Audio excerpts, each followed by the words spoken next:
क्या गरीबी इतनी दुख भरी होती है।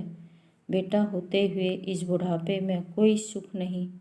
रघु रिक्शा चलाते चलाते सोचे जा रहा था, भगवान मेरे जैसी किस्मत, मेरे जैसा बेटा किसी को ना देना। दिन भर रिक्शा खींचते खींचते फसलियाँ में दर्द हो गया, भूख भी जोरों से लग आई। रघु थक कर चूर हो गया। रिक्शा घर की तरफ मोड़ लिया। धीरे धीरे पैडल मारता आखिर अपने घर तक पहुंच ही गया। पति को आता देख राधा जल्दी से अपनी झोंपड़ी से निकल आई।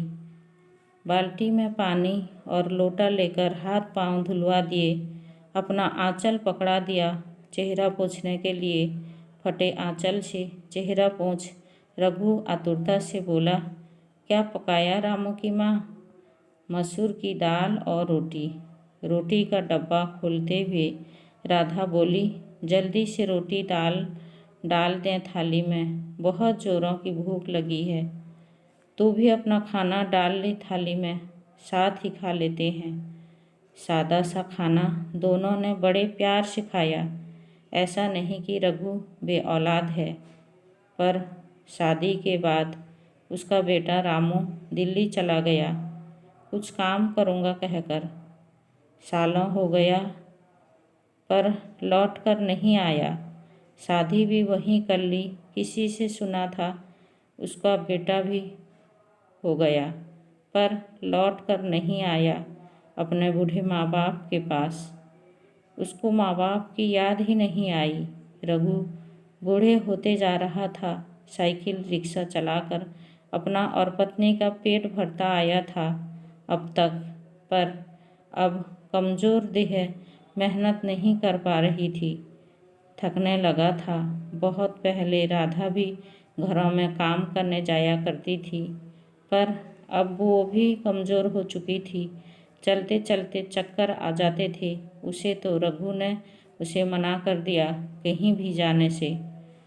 कड़ाके की ठंड पड़ रही थी, बूढ़ी हड्डियां ठंड से अकड़ सी गई। घर में खाने को कुछ ना बचा। हिम्मत करके रिक्शा लेकर चला कि कुछ तो मिलेगा जिससे पेट भर पाएंगे दोनों।